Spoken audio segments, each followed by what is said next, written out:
안녕하세요. 사연 읽어주는 남녀입니다. 오늘도 와주셔서 감사드리며 그럼 오늘의 사연 바로 소개해드리겠습니다. 저는 30대 초반의 여성이랍니다. 남편과는 지인의 소개로 만나서 결혼했어요. 우리 남편, 남들이 볼 때 그다지 특출한 사람은 아니었지만 저는 착한 성격 하나 보고 이 사람을 선택했답니다. 결혼 전 찾아가 인사를 드리고 상견례를 진행하면서 보여주신 시부모님의 자상한 모습도 좋았고요. 우리 집에 아들이 하나니까 천지에 둘도 없는 외며느리죠. 정말 세상에 둘도 없는 아이로 귀하게 대접하겠습니다. 상견례에서 시어머니 되실 분의 이 말씀에 우리 친정 부모님의 얼굴에 미소가 번졌죠. 집으로 인사차 찾아가도 저에게 참 자상하게 잘해주시더라고요. 이렇게 결혼까지 큰 문제 없이 모든 일이 진행되었습니다. 거기다가 저를 놀라게 한 일 한 가지는 시어머니의 통큰 결혼 자금이었어요. 무려 4억 원이나 되는 돈을 남편의 결혼 자금으로 쾌척하신 것이었죠. 돈 싫다는 사람이 어딨나요? 남편과 저는 이 넉넉한 결혼 자금 앞에서 입이 저절로 벌어졌죠. 그러나 그때는 정말 몰랐답니다. 이 4억의 대가가 그토록 어마어마할 것이라는 점을 정말 짐작도 할 수 없었어요. 세상에 공짜 하나도 없다고 하잖아요. 어쨌든 결혼 자금이 많았기에 신혼여행도 동남아로 넉넉한 날짜를 두고 다녀올 수 있었어요. 신혼여행을 마치고 한국에 도착하면 당연히 우리의 꿈 같은 신혼생활이 시작될 줄로 생각하고 있었죠. 그런데 신혼여행을 다녀와서 우리 친정에서 하루 자고 바로 다음 날부터 시어머니가 본색을 드러내기 시작하더라고요. 꼭두 새벽부터 전화벨이 요란하게 울려댔어요. 예, 아가, 너 우리 아들 아침은 꼭 먹여야 한다. 걔는 아침 안 먹으면 하루가 힘이 없다는 애야. 그러니 힘들더라도 아침 꼭 챙기도록 해라. 그렇다고 김치 한 쪽이랑 밥만 주지 말고 적어도 5-6가지 반찬해서 알차게 차려 먹여라. 아이고 얘, 내가 잊을 뻔했다. 아침 차리고 인증샷 찍어서 매일 나한테 보내. 신혼여행에서 돌아와서 우리 집에서 처음 자고 일어난 아침에 받은 전화치고는 정말 희한한 내용이었어요. 아침밥 차려주라는 말까지는 이해가 가지만 인증샷이라뇨. 어머니, 제가 알아서 잘 해서 먹일게요. 그런데 인증샷이라뇨? 어머님이 이 사람에 대해서 애정이 크셔서 하시는 말씀인 줄 알지만 누가 남편 아침상을 시어머니한테 사진 촬영을 해서 보내요. 그건 좀 무리일 것 같아요, 어머니. 나중에 이 사람한테 아침밥 어떻게 얻어먹었는지 말씀으로 들으세요. 너네가 조금 아까 한 말이 시집 오자마자 시어머니로서 너한테 시킨 첫 번째 일이다. 그 일에 대해서 카타부타 토를 다는 거니? 시키는 대로 인증샷 찍어서 보내라니까. 세상에, 뭐 이런 일이 다 있나요? 정말 황당하고 기가 막힌 일이 아닐 수 없었어요. 그래서 제가 약간의 타협점을 제시했죠. 어머니, 매일 아침상 인증샷을 찍어서 시댁에 보내야 하느냐고 다른 사람한테 한번 물어보세요. 다들 기막혀 할 거예요. 그치만 어머니가 인증샷을 요구하시니 오늘 아침 한 번은 앞으로 이런 식으로 아침 차려 먹인다는 의미로 한 장 찍어 보낼게요. 인증샷은 이것만 받아주세요, 어머니.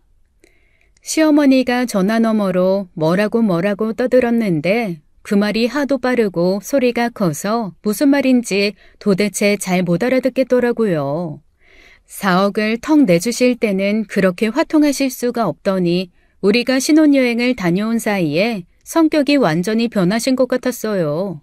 마치 분노 조절 장애 환자처럼 화가 난 것을 다스릴 줄 모르는 사람 같더라고요. 시어머니 덕분에 새벽에 일어나게 된 저는 피로가 풀릴 사이도 없이 시어머니 말씀대로 아침상을 잘 차렸죠. 반찬을 거의 7, 8가지를 준비해서 차렸답니다. 그런데 신혼여행에서 돌아온 날 친정에 갔을 때 싸가지고 온 반찬들이 대부분이었어요. 그러니 가짓수가 많았고 모양새도 그럴듯했죠. 저는 밥상을 잘 세팅해서 사진을 찍어 시어머니에게 보냈습니다. 시어머니는 사진을 받아보곤 일단 만족한 것 같더라고요. 다시 전화를 해서는 고기 종류를 좀 더 놓으라고 말한 것 말고는 더 이상의 말씀이 없으셨으니까요. 그리고 제가 워낙 단호하게 인증샷에 대해서는 하루만 찍어 보내겠노라고 했기 때문에 더 이상 요구해봤자 별 효과가 없을 것이라고 생각했나 봐요. 그 다음부터 인증샷을 보내라고 강하게 주장하시지는 않으셨답니다. 이렇게 해서 아침상 인증샷에 대해서는 우선 저의 승리로 끝났다고 생각했죠. 세상에 아침마다 상차림을 사진을 찍어 시댁으로 보내라니 제 성격이 편안한 성격이라 그렇지 보통 사람 같으면 부부싸움이 대판 벌어졌을 거예요. 아마. 그런데 시어머니의 간섭은 아침상 인증샷 요구로 끝나지 않았답니다. 이제 끝났나 보다고 생각하고 있는데 이틀 정도 있다가 시어머니에게서 다시 전화가 왔어요. 걔는 초등학교 때부터 하루에 한 팩씩 우유를 꼭 먹였다. 그러니 너도 잊지 말고 우유 배달 시켜두고 나가더라도 꼭 들려내보내라. 만일 잊고 나갔으면 네가 가져다 주도록 하고. 빠뜨리면 안 된다. 걔가 지금까지 감기 한번 앓지 않고 건강하게 자란 게 다 그 매일 먹는 우유 덕분이야. 그러니 잊지 말고 꼭 챙겨라. 이건 내가 우리 아들 통해서 불시에 확인할 거야. 갑자기 웃음이 나오더라고요. 우유라니요. 성장기 아이도 아니고 우유를 하루에 한 팩씩 먹이라니 갑자기 픽하고 웃음이 난 것도 무리는 아니었어요. 우유, 성장기 아이들에게는 꼭 필요한 식품이죠. 하지만 성인에게는 반드시 좋은 것은 아니라는 보고도 있더라고요. 일단 소화장애를 가져올 수 있다는 보고를 뉴스에서 들은 기억이 났어요. 이 얘기를 시어머니에게 하고 싶었죠. 그러나 지난번 인증샷도 매일 보내라는 것을 하루만 보내는 것으로 잘 넘어갔었잖아요. 그런데다가 이것마저 못하겠다고 해서 시어머니가 대노하시면 그건 결국 제 손해라는 생각이 들더라고요. 그깟 우유 배달시키던가 짝으로 사다 두던가 해서 매일 하나씩 먹이기만 하면 될 거 아니겠어요? 아무 소리 없이 네 그렇게 하겠습니다 하고 우유권은 넘어갔죠. 단 이 두 가지 사건으로 저는 시어머니가 보통 시어머니가 아니라는 것을 알 수 있었고 결혼 생활이 앞으로 험난할 것임을 예상할 수 있었답니다. 어느 날 밤에는 또 갑자기 전화를 하셔서 저더러 나가서 사과를 사오라는 것이었어요. 이 밤중에 웬 사과냐고 묻자 시어머니는 하루에 사과 한 쪽 먹는 것이 웬만한 보양 못지않다는 보도를 뉴스에서 보셨다는 것이었죠. 어머니, 저도 평상시에 뉴스도 잘 보고 이 책 저 책 보면서 건강식을 챙기려고 하는 편이에요. 하지만 과일을 밤에 먹는 건 당분 때문에 살이 찔 가능성도 있고 소화에도 좋지 않다고 들었어요. 차라리 내일 사서 그 다음날 아침부터 한 쪽씩 먹여서 내보낼게요. 그러니 오늘만 그냥 넘기시고 내일 모레부터 하는 걸로 해요. 네? 너 도대체 이 시애미를 뭘로 하는 거야? 이 시애미를 일자 무식으로 하는 거야 뭐야? 나도 너만큼 뉴스 자주 보고 책도 많이 읽는다. 지금이 아주 늦은 밤도 아니고 사과야 편의점에 가도 살 수 있는 세상 아니냐. 네 알겠습니다 하고 나갔다 오면 될 일이지 어디서 시애미를 가르치려고 들어? 너희 친정에선 너 그렇게 가르쳤니? 그렇게 화가 날 일이 아닌데 화를 내고 그 분노를 스스로 조절하지 못하는 것 같았죠. 시어머니가 방방 뛰다시피 전화통 저쪽에서 화를 내고 있는 모습이 눈에 선하더라고요. 그러나 저에게 화를 내시는 것은 참을 수 있지만 친정을 불필요하게 거론하시는 것에 대해서는 성격 좋은 저도 기분이 참 나빴답니다. 친정에서 그런 식으로 교육시키냐는 시어머니의 말은 아주 기분 나쁘게 제 가슴에 남아버렸죠. 그리고 시어머니는 당장 사과 사러 나가지 않는다고 전화를 끊지도 않고 계속 저를 야단치시는 거였어요. 여전히 과다하게 화를 내면서 빠른 말투에 큰 목소리 알아들을 수가 없었죠. 우리 시어머니 정말 장난 아니죠? 아까도 말씀드렸지만 결혼 생활 앞으로 정말 험난할 것 같은 느낌이 드네요. 아무튼 귀가 아프도록 시어머니의 화가 난 목소리를 듣고 난 다음 날 집에 손님이 찾아왔답니다. 바로 남편의 여동생인 시누이였어요. 시자가 들어가는 사람들에 대해서 한국 여자들이라면 누구나 경계심이 발동할 거예요. 시누이가 우리 집에 오겠다는 전화를 했을 때 저 역시 그랬답니다. 그래서 또 시누이 입을 통해 시어머니에게 뭔가 꼬투리 잡힐 일이 생길까 봐서 집안 청소부터 시작해서 음식까지 신경 써서 시누이를 맞이했죠. 시누이는 남편보다 2살 아래였어요. 저와는 동갑이었답니다. 나이가 동갑이라서 그런지 세상을 보는 시각이나 취미 등이 저와 비슷하더라고요. 이 얘기 저 얘기 하면서 처음에 가졌던 경계심이 사라졌죠. 어쨌든 시자 들어간 사람이니 조심은 했지만 시어머니처럼 막무가내 성격을 가진 사람은 아니라는 것을 알 수 있었어요. 시누이는 하루 종일 우리 집에서 놀다 갔고 우리는 많은 이야기를 나누었죠. 말이 잘 통하더라고요. 시누이가 아니라 마치 친구 하나 건진 것 같더라니까요. 시누이와 저는 앞으로 자주 연락하며 왕래하자는 약속을 하고 헤어졌습니다. 그런데 신혼이라면서 남편에 대해서는 왜 말이 없느냐고요? 우리 남편에 대해서도 요 며칠 사이에 제가 새로 알게 된 사실이 있긴 있어요. 첫째, 집에 들어오면 손 하나 까딱 안 한다는 사실을 새로 알게 되었답니다. 둘째, 여자들끼리의 싸움에는 절대 관여하지 않는다는 원칙을 가지고 살고 있다는 점도 알게 되었죠. 시어머니와 제가 전화로 얘기할 때 바로 옆에서 제 말을 들었으니 서로 의견이 합치되지 않고 있다는 것을 알 법도 한데 남편은 전화가 끝나도 무슨 일이냐는 말 한마디가 없더라고요. 성격이 평범하지 않은 시어머니의 무관심한 남편. 정말 저를 괴롭게 만드는 콜라보였어요.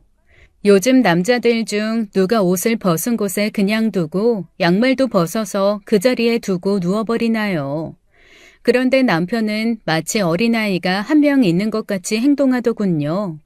아침에는 옷 하나도 자신의 손으로 챙겨 입지 못하고 일일이 저를 시켜 옷을 찾게 했어요. 그리고 저녁 퇴근 후에는 옷도 벗은 자리에 그냥 두고 양말도 벗어서 그냥 두고 가방까지 현관 앞에 그냥 놓아버린 채 누워버리는 것이었죠. 그리고 먹고 싶은 것까지 저를 시켜 사오라고 하더라고요. 자신의 일신에 관한 일을 누군가 대신 해주는데 아주 익숙해 있는 것 같았어요. 나 오늘 회식에서 고기를 좀 먹었더니 배가 더부룩해. 요구르트 좀 사다 줘. 직접 사다 먹어. 자기가 무슨 어린애야? 그런 것까지 나한테 시키게. 남편은 눈을 동그랗게 뜨고 저를 쳐다보더라고요. 마치 당연한 것을 요구하는데 왜 뒷말이 따라 나오느냐는 표정이었습니다. 남편에 대해서 지금은 여기까지만 말씀드릴게요. 아무튼 시어머니가 매일 전화를 걸어서 이래라 저래라 하고 남편은 마치 어린애 하나를 키우는 것 같고 결혼 초부터 연애와 결혼이 이렇게 다르다는 것을 뼈저리게 깨닫는 시간이 흘러갔어요. 그렇게 쉽지 않은 몇 달이 흘러 추석이 되었고 저는 시댁으로 이틀 먼저 오라는 명령을 받았답니다. 할 수 없이 이틀이나 먼저 시댁으로 가야 했어요. 이틀이나 먼저 가서 추석날 손님 맞을 준비를 하느라고 종종 걸음을 쳐도 남편은 유치원생이나 초등학생처럼 몇 시간에 한 번씩 나와서 먹을 것을 달래서 들고 들어가서는 TV만 보는 것이었어요. 만화 영화는 왜 안 보나 몰라요. 진짜 애들 보는 만화 안 보나 싶어서 슬쩍 들여다보니 만화는 아니고 웬 폭력물을 열심히 보고 있더라고요. 뭐 이미 명절에 조금이나마 같이 움직여줄 사람이 아니라는 것을 잘 파악했기에 싸우더라도 집에 가서 싸우자 싶어서 일단은 그냥 두었답니다. 생선 좀 맛있겠다. 노릇노릇하니. 나 하나 집어먹을 거야.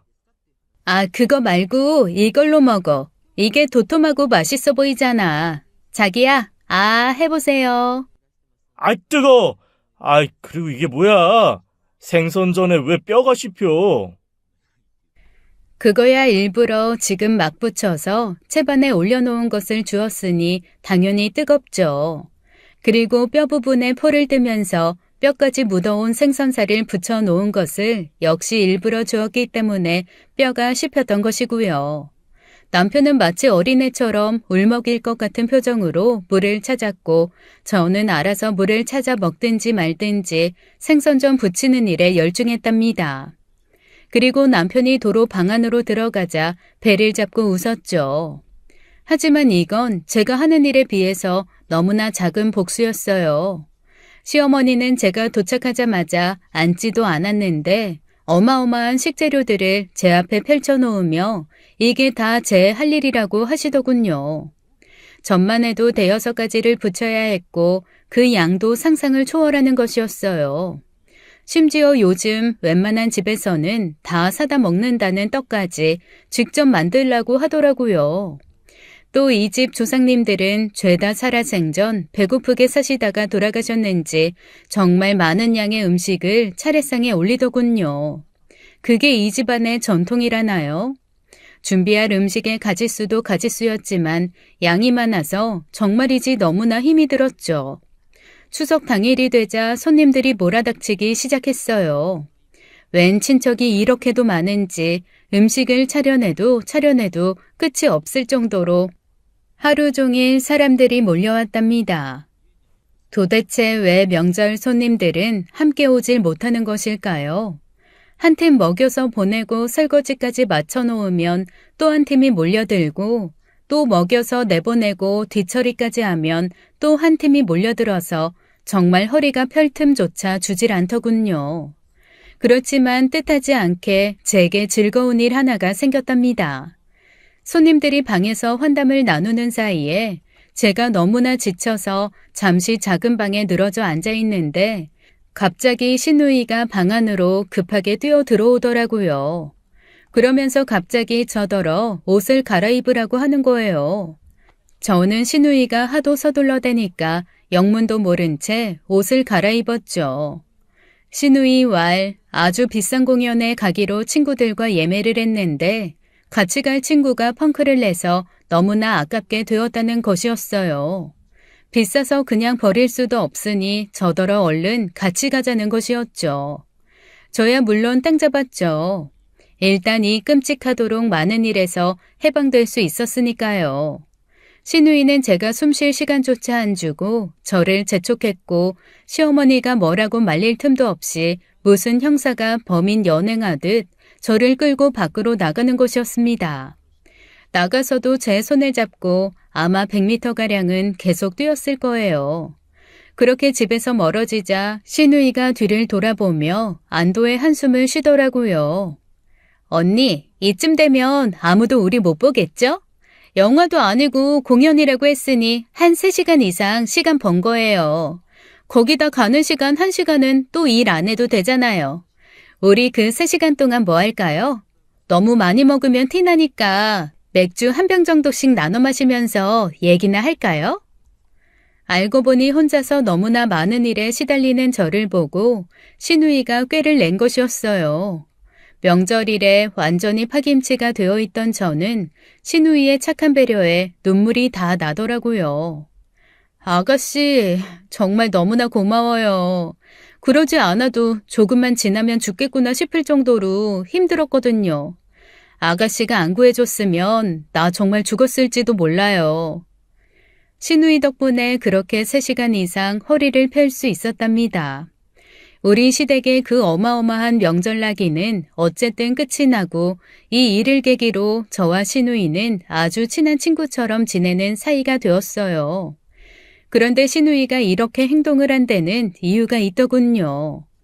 명절을 보내고 얼마 안 지나 시누이가 집에 왔기에 나가서 본격적으로 한잔하면서 이야기가 시작되었죠. 알고 보니 시어머니의 아들, 딸 차별이 장난이 아니었어요.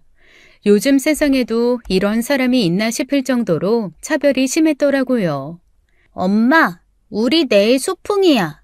내가 며칠 전부터 말했으니까 엄마 알지? 뭐 소풍?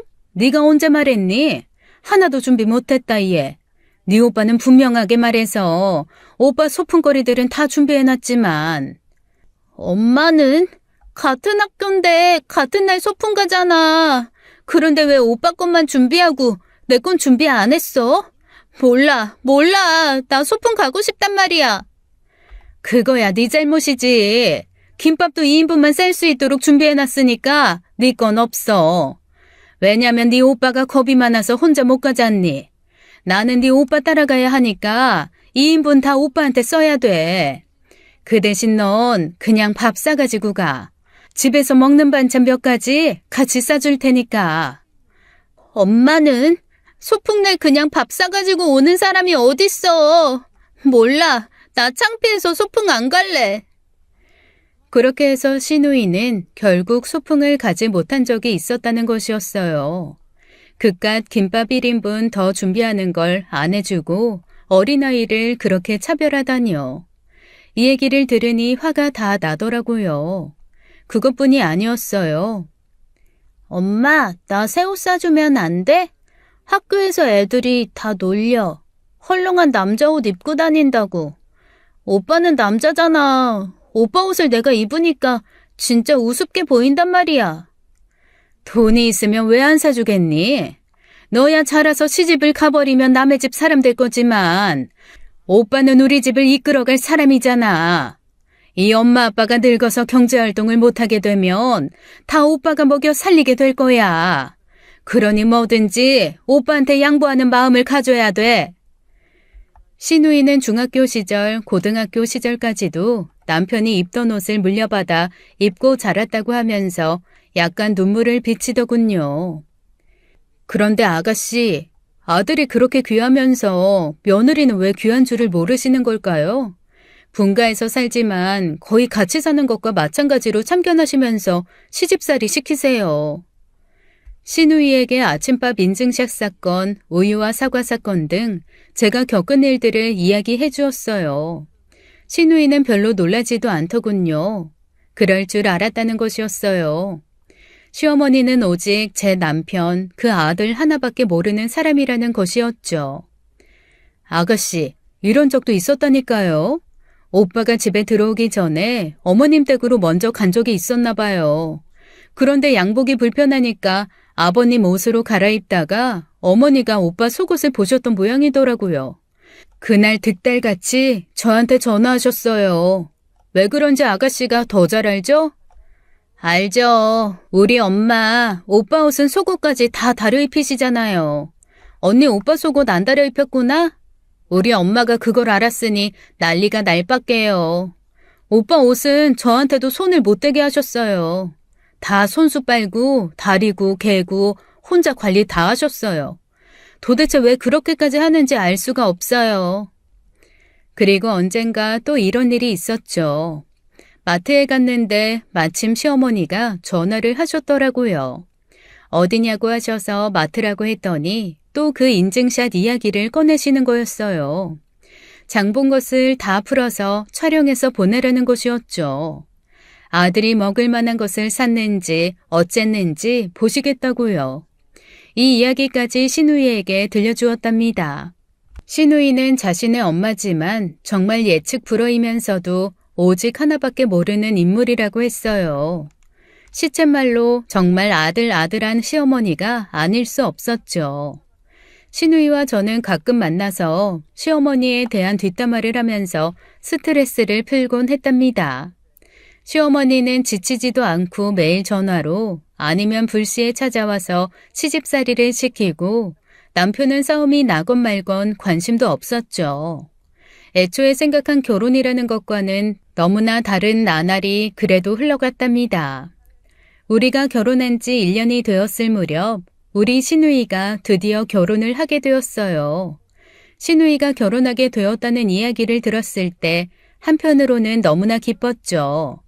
그러나 또 한편으로는 시집을 가면 이제 저하고 술 한잔하면서 시어머니 뒷담화를 하기는 힘들어지겠구나 하는 생각에 섭하기도 했답니다. 시누이의 결혼 문제 때문에 온 식구가 한자리에 모였죠.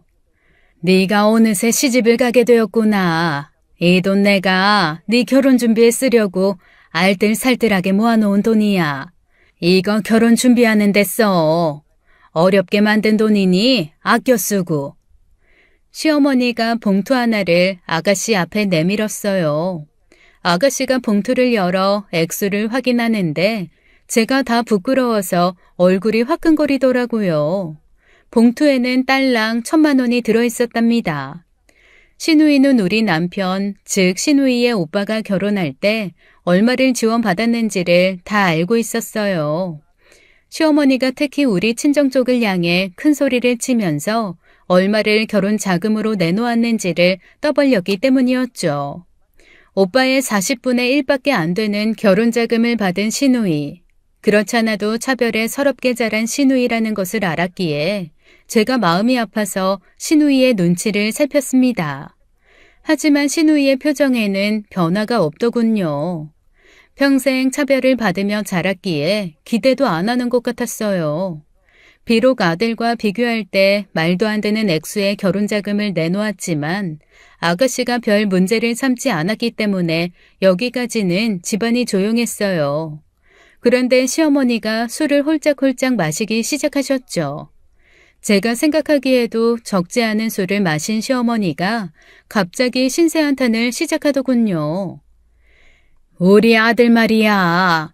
그 정도면 좋은 혼처에 결혼시킬 수 있었을 텐데 말이야. 내가 아주 후회 막급이야. 꺽. 훨씬 더 좋은 곳에 장가갈 수 있는 놈인데 말이야. 취중 진담이라는 말이 있죠. 더 좋은 혼처요? 그렇다면 우리 집이 나쁜 혼처라는 것인가요? 신혼 초에도 친정에서 교육을 어떻게 받았느니 해서 제 기분을 상하게 만든 시어머니였어요. 이번에도 친정과 관련한 이야기였기에 제 기분이 정말 많이 상했답니다. 제 기분은 이렇게 완전히 상해버렸고 시어머니는 이어서 또 한 사람의 기분을 망쳐버리는 망언을 하시고 말았어요.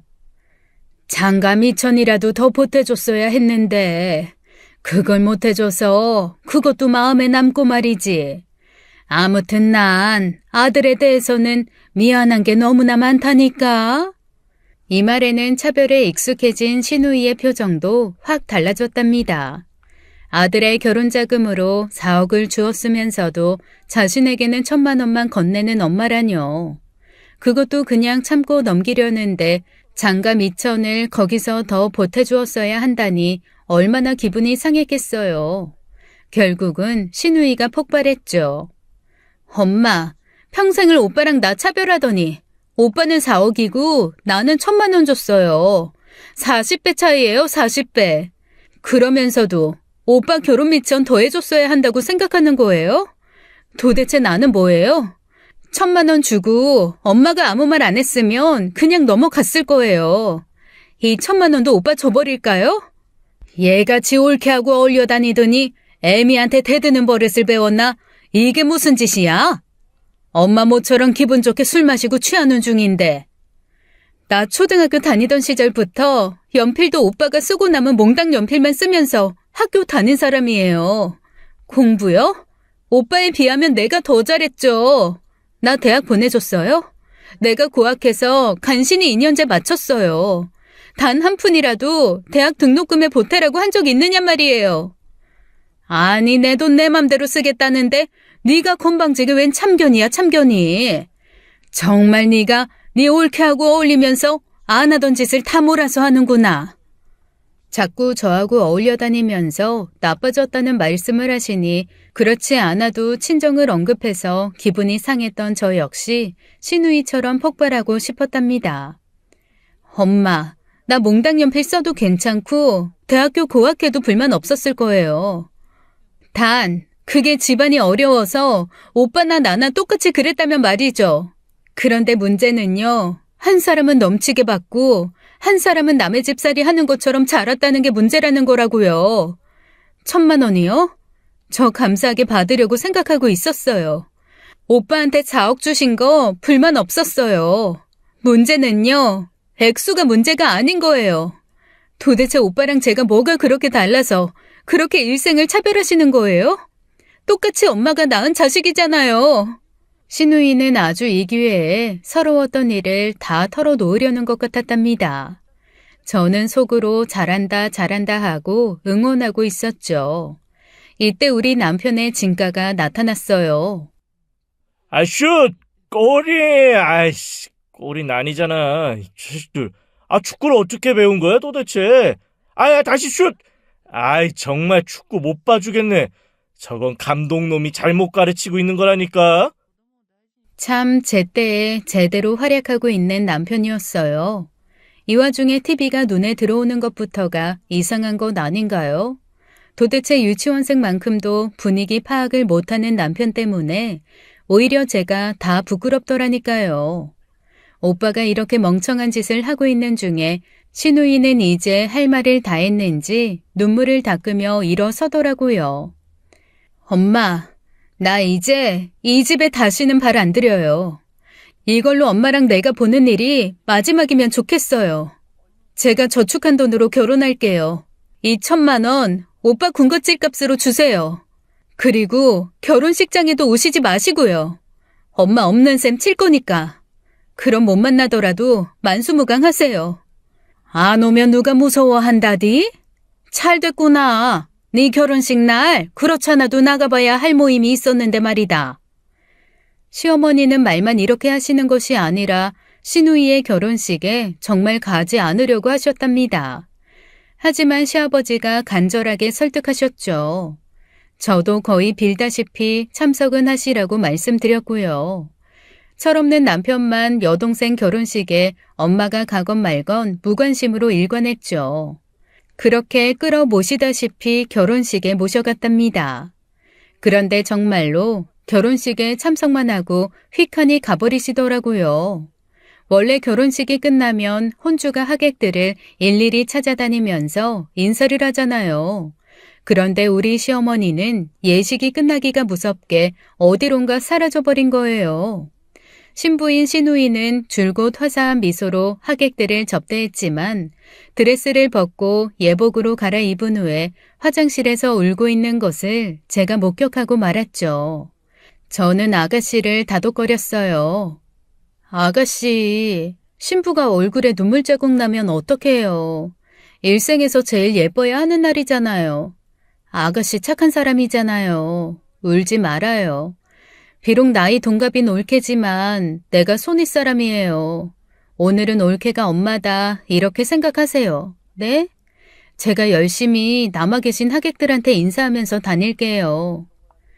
딸과 손절을 당해놓고도 시어머니의 아들 타령은 더욱 심해지고 있었어요.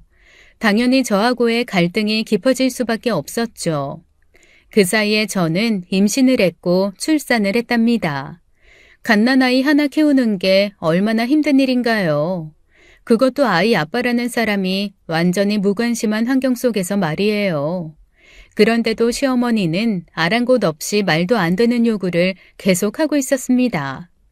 신우이가 연을 끊자 아들에게 더욱 집착하는 것 같았어요. 저도 이제 신우이처럼 폭발하기 직전의 상태에 와 있었습니다. 이제는 아침상을 찍은 인증샷을 보내라는 정도가 아니라 내 아들 아침 저녁 먹는 거 모두 찍어서 보내라는 것이었죠. 말도 안 되는 일은 이것뿐만이 아니었답니다. 아기 목욕을 시키는 일을 남편더러 도와달라고 한 일이 있었어요. 남편에게 뭘 바라겠어요.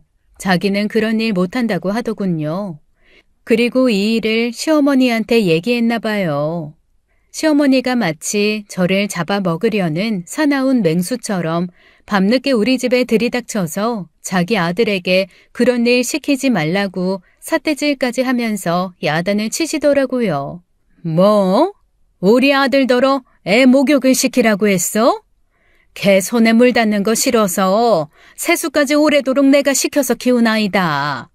그런 애한테 애 목욕을 시키라고 했다고? 너는 도대체 뭐하러 시집을 온 거야? 남편 밥상 차려 인증샷 보내라고 해도 나 몰라라. 속옷 타려 입히라고 해도 그것도 제대로 안 하는 것 같지. 애 목욕 하나 혼자서 못 시켜서 도대체 너 뭐 하는 애야? 세수까지 오래도록 시켜서 키웠다니 그걸 도대체 자랑이라고 말씀하시는 건지 알다가도 모르겠더군요. 어머니, 저 사람 어린애 아니고 성인이에요. 이제 자식까지 본 사람이잖아요. 자식은 저 혼자 낳아요? 둘이 같이 책임져야 할 자식이에요. 제가 저 사람 회사에서 일하고 있는데 불러들여서 목욕 도와달라고 한 것도 아니잖아요. 할 일 없이 TV 보고 있는 사람더러 갓난 자식 목욕시키는 일 좀 도와달라고 한 게 그게 그렇게 문제가 되나요? 이때 뭐가 불편했던지 아기가 울기 시작했답니다. 아기 울잖아. 나 지금 어머니하고 얘기 중이고. 애 좀 달래. 젖병에 우유 있으니까 입에 물려주고. 이 와중에 아이가 울면 남편이 얼른 일어나야 하는 것 아니겠어요? 아기가 우는데도 여전히 남편은 TV에만 눈길을 주고 있었죠. 제가 우는 아이를 안고 얼러가면서 어머니와 언쟁을 해야 했어요. 우리 아들은 다른 애들하고는 차원이 다르게 귀하게 자란 아이다. 네가 남편한테 맞춰. 너 지금도 우리 아들한테 일 시키고 있지 않니? 그리고 아침 저녁상 인증샷 보내라는데 왜 안 보내는 거니? 또 반항이야? 저희 독립해서 사는 성인들이에요. 뭘 먹건 어떻게 먹건 저희들 책임이고 저희들이 알아서 할 일이라고요. 그걸 왜 어머님께 매 끼니 보고를 드려야 하는 건지 저 정말 모르겠어요. 어머니 이렇게 하시려면 저 사람 결혼시키지 말고 데리고 사셨어야 옳아요. 근데 분명히 결혼시키셨죠? 그럼 아무리 사는 게 궁금해도 참으세요. 저하고 저 사람을 믿으시라고요. 그게 어머니를 위하고 저와 저 사람을 위하는 길이에요. 어머니께서 하라시는 거 다는 못 해드려요. 이해해 주시리라 믿습니다. 정말 저도 연을 끊겠습니다 하고 아이를 데리고 나가버리고 싶었지만 이렇게 이성적으로 어머니를 설득했죠. 어머니도 아이 키워보셔서 잘 아시잖아요. 아이 둘 키우실 때 아버님 드시는 음식 시조모님께 일일이 다 보고 드리셨어요? 그리고 애 둘 키우실 때 아버님 아이들 목욕시키는 거 한 번도 안 도와주시던가요? 아니잖아요. 어머니, 제발 내가 저만한 때 어땠을까 하고 입장을 바꿔서 생각해 주세요. 시어머니는 화가 나서 씩씩거리며 거의 막말 수준으로 야단을 치더니 집으로 가버리셨어요. 우리 남편 이럴 때 또 등장해야죠. 아니 오늘은 무관심이라고 할 수는 없더라고요.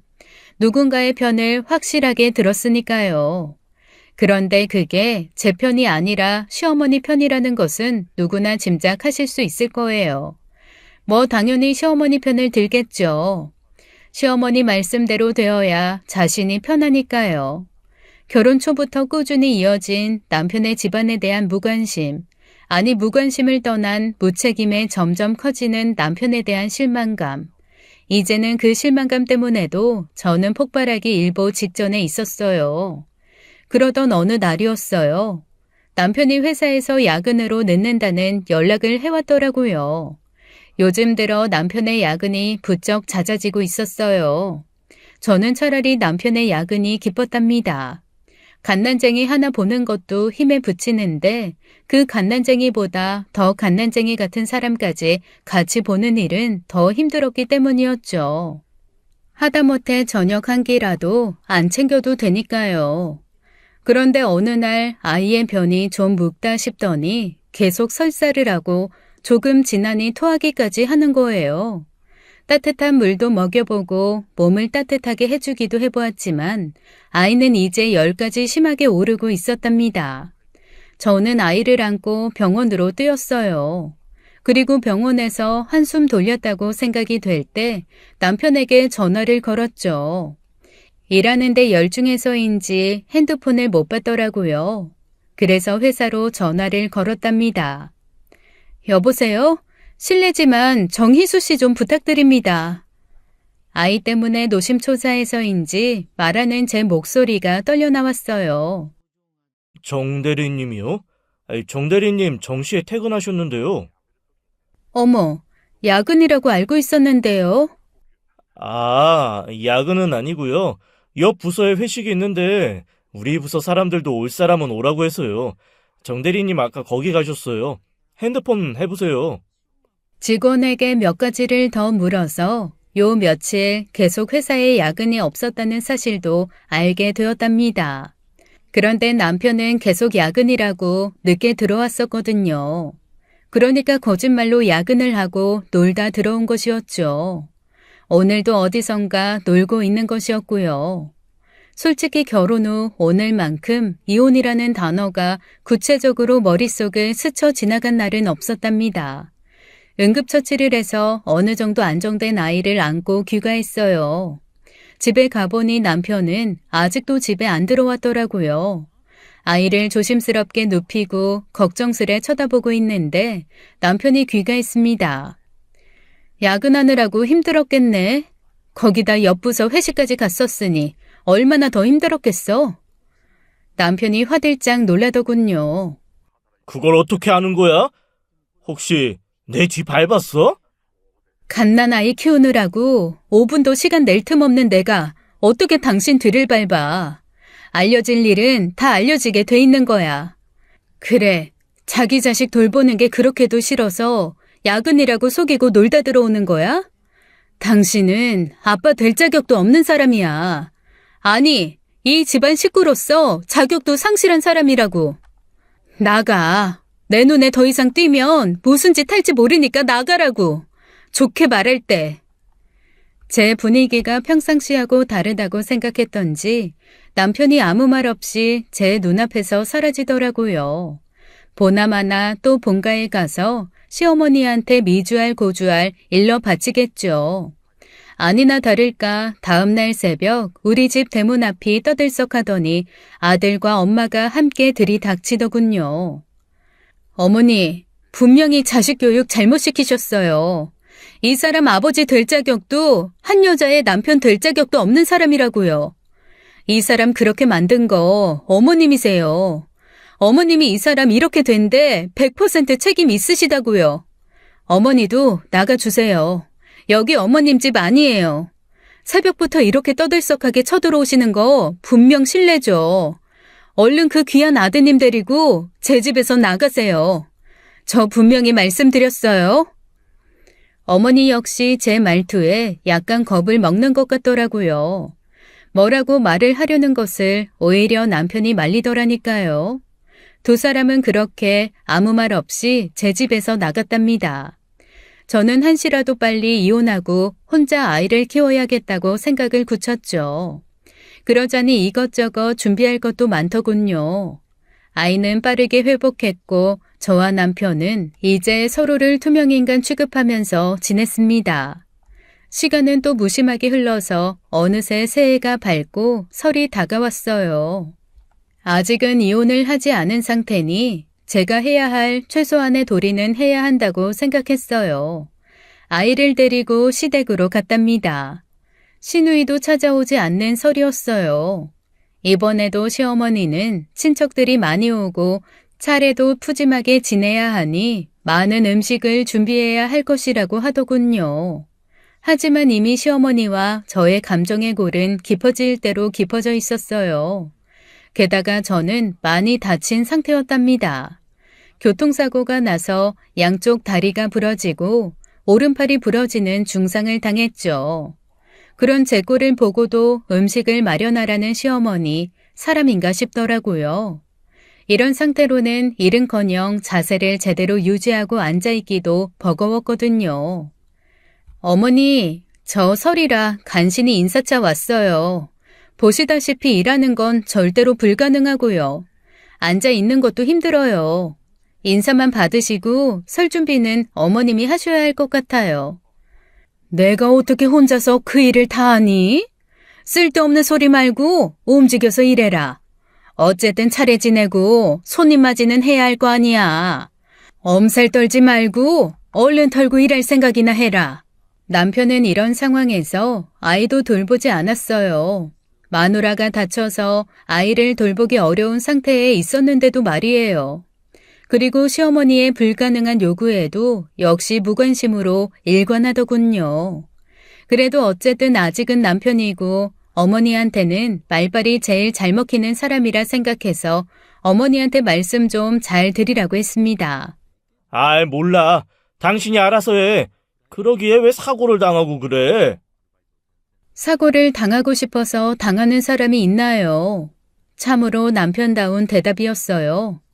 이쯤에 엎친 데 덮친 격으로 저는 심한 독감까지 앓게 되었답니다. 시아버님의 건강이 안 좋은 상황에 계셔서 제가 직접 뵙고 인사드리는 것이 좋지 않은 결과를 야기할지도 모를 일이었어요. 독감은 어쨌든 전염되는 병이니까요. 혹시 전염될까봐 아버님 계신 방에는 들어가지 못하고 밖에서 좀 큰 소리로 인사를 드렸습니다. 아버님, 애미예요. 설이라 아버님께 절이라도 올리고 가고 싶은데 제가 사고를 당했어요. 사고만 당했으면 인사라도 올릴 텐데 독감에 걸려서 아버님께 옮길까봐 못 들어가요. 무례를 용서해 주시고 바깥에서 드리는 새해 인사나마 받아주세요. 아버님, 빨리 건강 회복하시고 새해 복 많이 받으세요. 건강하시고 오래오래 사세요. 죄송합니다, 아버님. 안에서 아버님의 목소리가 가늘게 들렸어요. 다쳤다더니 어떻냐, 독감까지 걸렸다니 고생스러워서 어떡하니, 이런 말씀이었죠. 시어머님께도 다시 정식으로 인사를 올렸습니다. 어머니, 죄송스럽게도 이렇게 다쳐서 명절 준비는 못하고 물러가네요. 어머니 새해에도 건강하시고 복 많이 받으세요. 만수무강하셔야 돼요. 죄송해요. 이만 물러갈게요. 그러고는 우리 집으로 돌아왔죠. 몸을 눕히고 일어나는 것도 힘이 들 정도로 부상이 심했어요. 그런데 다음 날 뜬금없는 시어머니의 전화가 걸려오더라고요. 너 오늘 정말 안 오는구나. 나는 그냥 해본 말인 줄 알았지. 어제는 그냥 갔지만 오늘은 오는 줄 알았다. 네가 정말 이 시애미를 이렇게 깔보고 무시해도 되는 거니? 도대체 네가 우리 집안하고 우리 아들을 어떻게 보고 이렇게 건방진 거야? 분노 조절장애 시어머니, 또 그 증세가 도진 것이었어요. 여기까지는 그래도 점잖게 말씀하신 것이었답니다. 나중에는 막말까지 서슴지 않더라니까요. 하도 시끄러워서 전화기를 귀에서 떼고 저도 모르게 혼잣말을 했죠. 이혼까지 고민 중인 와중에 거기다가 다리 다 부러지고 팔도 부러졌는데 가서 전환 쪽이라도 붙일 수 있겠느냐고요. 그래도 오라는 시어머니나 나 몰라라 하는 남편이나 참나. 시어머니가 전화통 너머에서 방방 뜨는 목소리가 한동안 들리다가 전화가 끊기고 그제야 저도 전화를 내려놓았어요. 갑자기 왜 그렇게 서럽던지요. 몸이 아프면 옆에서 아무리 잘해줘도 서럽잖아요. 가뜩이나 아파 죽겠는데 상황이 이러니 저절로 눈물이 솟구치더라니까요. 한동안 울었어요. 아가씨한테 전화를 해보고 싶었죠. 하지만 아가씨는 시댁에 가서 명절을 지내고 있겠구나 생각하니 전화도 못하겠더라고요. 친정에 전화하자니 친정에서 가뜩이나 제가 다쳐서 걱정인데 더 걱정을 하실 것 같았고요. 아마 엄마 화가 많이 났을걸? 당신이 스스로 자초한 일이니까 네 행동 네가 책임져. 무슨 일이 벌어져도 난 모른다. 알아서 해결해. 남편은 이런 무개념의 말을 던져놓고 혼자 시댁으로 가버리더군요. 깁스를 팔과 다리에 통증도 느껴졌고 독감 때문에도 정신이 혼미했죠. 그런데 바로 그날 밤 정말 생각지도 않은 일이 벌어졌어요. 시어머니가 집으로 들이닥친 것이었어요. 그런데 혼자 온 것이 아니라 범상치 않아 보이는 물건을 들고 왔더라고요. 다름 아닌 골프채였답니다. 골프채를 손에 들고 당당하게 대문을 들어서는 시어머니를 보고 저는 정말 아연 실색할 수밖에 없었어요. 그리고 무슨 구경을 하고 싶어서인지 남편까지 같이 왔더군요. 야, 너 지금 연기하는 거지? 내가 네 장괴를 모를 줄 아니? 환자 흉내를 내? 너 같은 걸 바로 나이롱 환자라고 하는 거야. 분노를 잘 조절하지 못하는 분이 흉기가 될 수 있는 물건을 들고 화를 내니 정말 목숨이 위험할 수도 있겠다는 생각이 들었답니다. 어떻게든 시어머니를 진정시켜야 했죠. 어머니, 제가 명절 일 안 해본 사람도 아니고 그걸 왜 하기 싫다고 이런 엄청난 연극을 꾸며내겠어요. 정이 못 믿으시겠다면 저 진료받은 병원에서 진단서라도 떼어다 보여드릴게요. 저 정말 다리 팔 부상에 독감까지 걸려있는 환자예요. 그런 사람한테 골프채까지 들고 오셔서 일을 안 한다고 나무라시다뇨. 제 손으로 밥도 떠먹지 못하는 형편이에요. 어머니, 여기서 더 하시게 되면 선 넘게 되시는 거예요. 제발 진정하시고 그만하세요. 진정하라고? 며느리가 돼서 꾀병이나 부리면서 명절날 일을 피하는데 진정하라고? 너 정말 맛 좀 봐야겠구나. 내가 이 몽둥이로 그 깁스 한번 부숴봐야겠다. 그래서 내 눈으로 확인을 해봐야겠어. 그래서 다리가 부러진 게 사실이라면 설에 집에 안 오는 거 용서해주고 만약 가짜 깁스라면 당장 다리 몽둥이 분질러질 줄 알아라. 남편은 자기 엄마가 위험한 물건을 소지하고 거의 미친 사람처럼 날뛰고 있는데 그걸 안 말리고 지켜보기만 하더군요. 그래, 엄마. 부셔봐. 진짜면 꿀릴 거 없지. 진짜면 엄마가 용서도 해준다니까. 지금 바로 확인해보는 게 좋잖아. 내가 뭘 했어. 책임은 네가 지는 거랬지? 도저히 정상적인 사람들이라고는 생각되지 않는 남편과 시어머니의 말과 행동에 저도 드디어 한계에 다다랐죠. 드디어 우리 아가씨처럼 폭발하고 말았답니다. 뭐요? 용서를 하고 안 하고를 깁스를 부숴서 결정하겠다고요? 당신들이 뭔데 나를 용서하고 말고 해. 보자 하니까 이 사람들이 정말... 제가 소리를 지른 것과 동시에 시어머니가 골프채를 본격적으로 휘두르기 시작했어요. 저는 기겁을 해서 골프채를 피했죠. 하지만 양다리를 다 깁스를 한 상태였어요. 피한다고 피했지만 정말 깁스한 다리를 골프채에 크게 한 대 얻어맞고 말았답니다. 한 대 맞아보니 통증이 밀려왔고 이러다가 정말 내가 죽겠구나 하는 생각이 밀려왔어요. 죽을 힘을 다해서 닥치는 대로 휘두르는 시어머니의 골프채를 피했죠. 시어머니는 이제 완전히 이성을 잃은 것 같았어요. 정말 저를 집요하게 쫓으면서 골프채를 휘두르더라고요. 그런데 죽을 힘을 다해 골프채를 간신히 피하던 중 정말 생각지도 못한 사고가 발생했답니다.